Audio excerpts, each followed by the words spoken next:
I don't got a drug problem is something I told myself so many times in active addiction.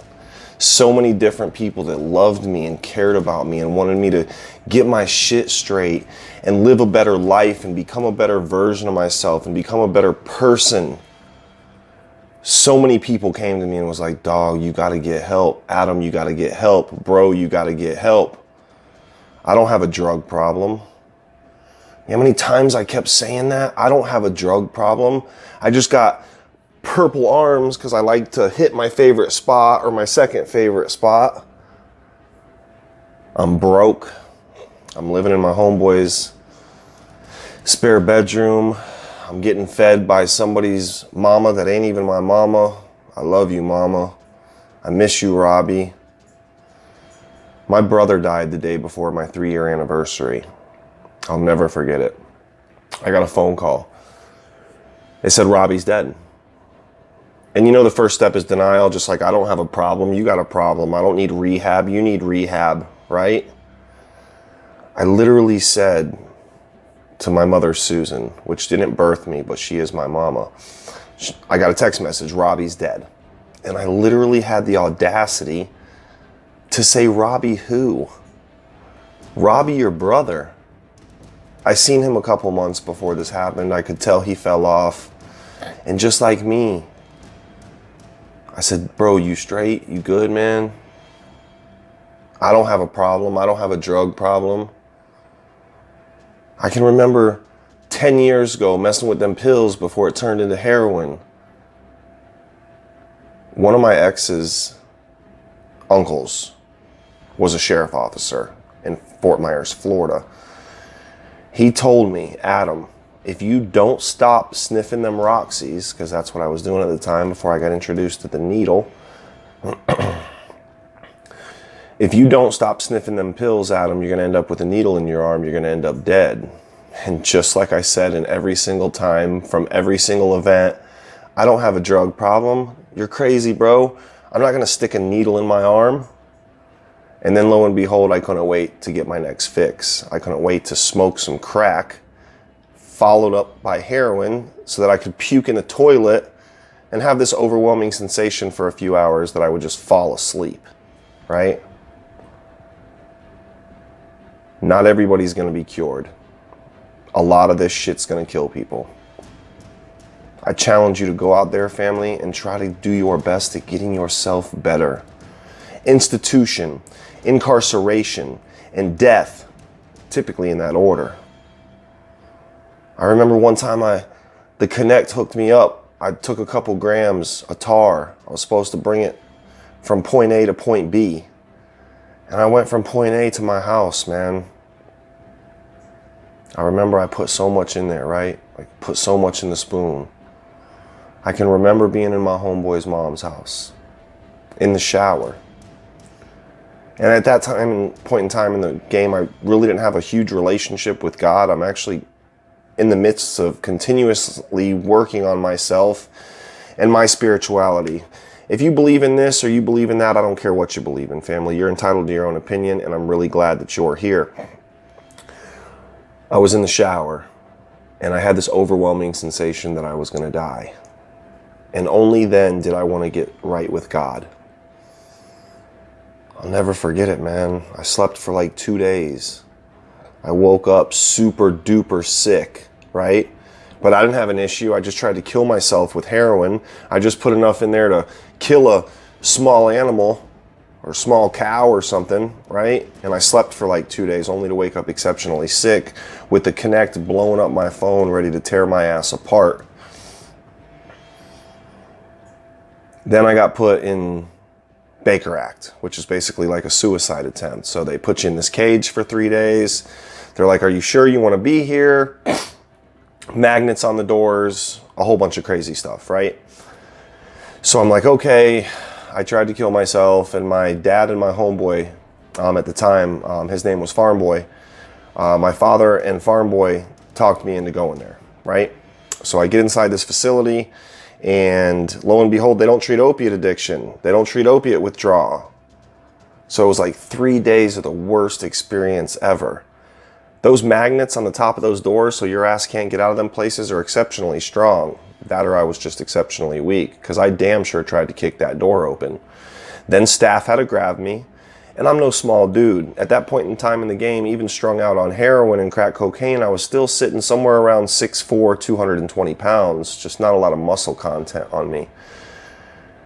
Hallucinations, they got me strapped into 4-point restraints. I'm freaking out, I'm screaming at the top of my lungs. It's like 3 o'clock in the morning.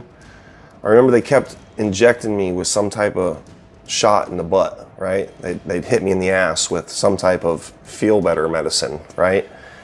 And my equilibrium, my ability to stand, my ability to maintain in between the detox process, the withdrawal process, and the stuff that they were poking me with, it was miserable. So I tried to kick the door open. Staff grabbed me. I can't remember, it took way more than one of them. And they put me in 4-point restraints. I literally tried to dislocate my shoulder. I literally was prepared to pull my foot off trying to get out of these 4-point restraints. I'll never forget it. One of the restraints on one of the arms was just barely loose, right? So I let them out.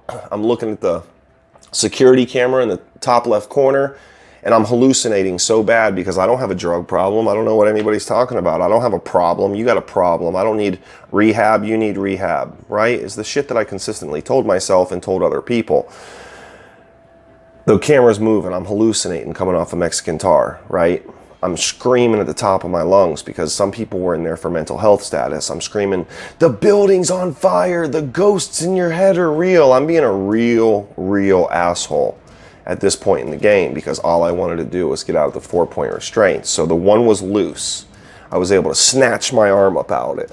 And I got to the other arm, right? And then I got to the first leg, and clearly security was looking on the camera that was or was not moving. And they rush back in and they throw me back down and they hit me with some type of sedation. And they made me a deal. If you quit screaming at the top of your lungs, we'll let you out of here in just an hour or two. At that point in time, I still wasn't ready to get right. I still went to detox in Fort Myers. And I left AMA against medical advice. I remember I walked from downtown Fort Myers to one of the apartments over there, more towards central Fort Myers, which was like an hour or two walk, and then cried my eyes out to the plug, aka the Connect, the dealer, to let me get one more fix. You're gonna tell yourself, I don't have a drug problem, until something serious happens to you. I couldn't get it right in rehab. A suicide attempt failed wasn't a reason for me to get right, because at that point in time in my life, I still didn't have a drug problem. On the verge of homeless, teeth all messed up, broke. I owe this person, I owe that person. Robbing, stealing, lying, all the shit that you do as an active drug user. But I kept telling myself, I don't have a problem. Lo and behold, I was the problem, right? I was the issue. You possess the ability to change, but some of us have to hit our head on the cage harder than others, right? Jail is what saved me. A heroin charge, March 11th of 2016 in Lee County, Florida, is what saved my life. If I would not have caught that heroin charge, I would not have caught that possession of a controlled substance charge based off of having a bunch of sublingual films in my wallet, I wouldn't have been incarcerated. I wouldn't have had a bond set so high that my ass was grass. I wasn't going nowhere. I was sitting. How am I going to come up with 10% on 10 grand? How am I going to come up with a stack when I can't even come up with $20? I'm begging the Connect. Please, bro, please. I know they're 20 a piece, but I got like $13. Just please, bro, I'll get you the 7. Right? Like, I mean, straight scrubbing. I remember my homeboy Kohler. Big shout out Kohler if you happen to see this video. Kohler had an amazing shoe collection, and as Kohler would deplete the integrity of his shoes, he would basically let me get a new pair of shoes. So I never owned a pair of shoes. My clothes were covered in blood, because why wipe the blood anywhere else from injecting dope anywhere other than my clothes, right? I don't have a problem is going to be your number one thing that can really jam you up. And to those that are seeking help on behalf of a loved one, It can be excessively challenging. I challenge you to do one thing though. If you have somebody struggling from the disease of addiction, the choice of addiction, I don't care what you call it because everybody wants to argue those two words. If you got somebody out there struggling, I need you to do me a favor. I need you to give yourself some credit. You got to let people go through what they go through. You will grow through what you go through. A lot of people are going to die, man. So many people have died. Robbie's dead. Baxter's dead. All these people in my neighborhood out in East Fort Myers, Florida, primarily the 33905 zip code, are dead, man. People doing all this crazy stuff. I'm out here doing all this crazy stuff in the acquisition of $20 so that I can shoot up again, so that I can fall asleep to wake up sick and do it all over again. You know how many times I jeopardized my freedom in the pursuit of some dope or some crack cocaine? You know how many times I jeopardized my life by injecting shit that I don't even know what's in it because I don't have a problem. I don't have a drug problem. I don't have anything problem. I don't have a drug problem. I don't have a spiritual problem. I don't have a God problem. I don't have any problems at all, right? I'm not the problem. You're the problem because you're talking to me. And then typically for me, I would always get mad at the situation. You know, a couple of my exes would say, hey, you got to get your shit straight. Otherwise I'm going to leave you.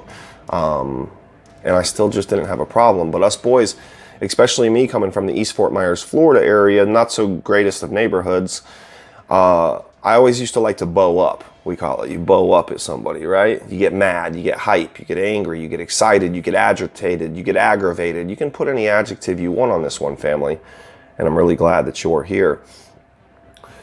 I would bow up. I'd get pissed off, right? Because that's the only way I could shut these people up. I'm just being real. Addiction is real. Death is real. Misery is real. I've went through all of it. You can get out, but you gotta want it. You gotta want it wholeheartedly. You gotta want it as bad as you want to breathe, right? But it's easier said than done. For so long I was broke after I got sober. That's because something bigger than me, my higher power, didn't want me to have any money. I wasn't prepared. I don't have a problem. Almost killed me. I don't have a problem. Has me as a multi-time convicted felon in the state of Florida. I don't have a drug problem. You got a problem because you're talking to me. Your mom, your dad, your sister, your brother, your baby daddy, your baby mama, all these people that are going to reach out to you and try to help you, love you. They care about you and they want nothing but the best for you. Just like I do. Just like my wife-to-be, Jamietall, does. Make sure you check out Jamietall on YouTube. Consider subscribing. It's in this bottom corner here. It's that little green icon. And then just select, go tap the bell, and then go next to it and select all so that you can be updated and notified upon immediate new video releases. I challenge you to go out there and get your shit straight. Nobody challenged me to go get my shit straight. I had to bump my head way more than once. I had to lay on a mat that was covered in mace. I had to watch people die. I had to try to help people that can't be helped and then watch them die because they don't have a problem. Just like I don't have a drug problem. There's so many people I miss. There's so many people I can't go and get. But if this video saves one person, job well done. Seek help. Don't seek death. And I'm glad you're here. Consider subscribing. Only if we vibe. I love you, family. Stay tuned for new releases.